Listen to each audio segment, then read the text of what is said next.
Trolli läheb rändama. Väike koerake trolli istub aias. Seal on lilli ja puid ja pehme muru. On suvi ning kõikjal sumisevad mesilased. Trollile see aiake meeldib, aga täna tunneb ta igavust. Tal pole ühtegi mängukaaslast. Täielik üksindus. Siis korraga hõljub mööda liblikas. Liblikas lendab õielt õiele. Trolli aga lippab erutult tema kannul. Ent siis lendab liblikas üle aia. Trolli vaatab talle kurvalt järele. Korraga aga tuleb talle hea mõte. Trolli kraabib käppadega osavalt aia alla augu. Surub end vastu maad ja lipsab traatvõrgu alt läbi.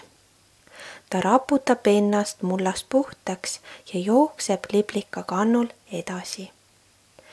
Ärevalt nuusutab ta paremal ja vasakul põõsaid ja lilli. Mõnikord, kui ninna satub ülearu palju õietolmu, paneb see aevastama. Äkitselt seisab tema ees suur koer. Troll ei tea, kas peaks kartma. Ettevaatlikult liputab ta saba. Suure koera nimi on Bruno. Ta kutsub trolli endaga kaasa. Tule, ütleb ta. Ma näitan sulle maailma. See on trolli meelest vahva.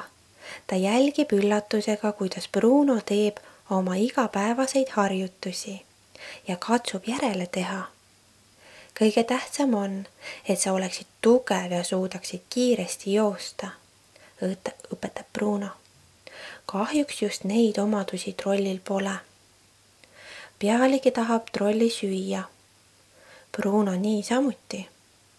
Üheskoos lippavad nad lihunik Meieri juurde. Seal teeb alati oma sisseoste perekond, kelle juures trolli elab. Ja mõnikord antakse trollile kingituseks vorstijupp. Seda sooviks trolli tänagi. Kuid Brunol on teine mõte. Ta jätab trolli poe ette ootama ja varastab ühe vorsti. Siis lidub ta kiiruga minema. Vihaselt tormab härra Meier poest välja. Seal aga istub trolli ja lipsab rõõmsalt keelt. Seda nähes karjub härra Meier raevunult. Tee, et sa kaod, tänamatu peni. Ta vehib kätega ja on näost punane. Trolli tõmbab saba jalge vahele ning hiilib murelikult minema. Aga ma ei teinud ju midagi, mõtleb ta. Kui trolli Bruno pruntis kõhtu näeb, teab ta kohe, kes vorsti varastanud. Bruno on jätnud trollile ainult väikese jupi. Küll on kelm. Trolli näeb üsna lähedal üht kassi istumas. Ta haugub valjusti, et kassi hirmutada. Aga Bruno pistab juba jooksu. Tule, hakkame teda taga ajama. Trolli jookseb talle järele. Kass on ühe hüppega põõsastesse kadunud. Trolli püüab kassi üles otsida.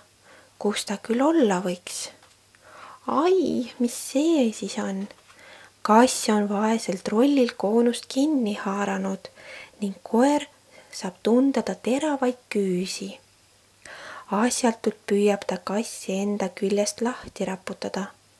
Lõpuks laseb kass ise lahti ja jookseb minema. Trolli nina on üsna valus, kuid Bruno veel itsitab. Tema laseb kassil oma nina puruks kriipida.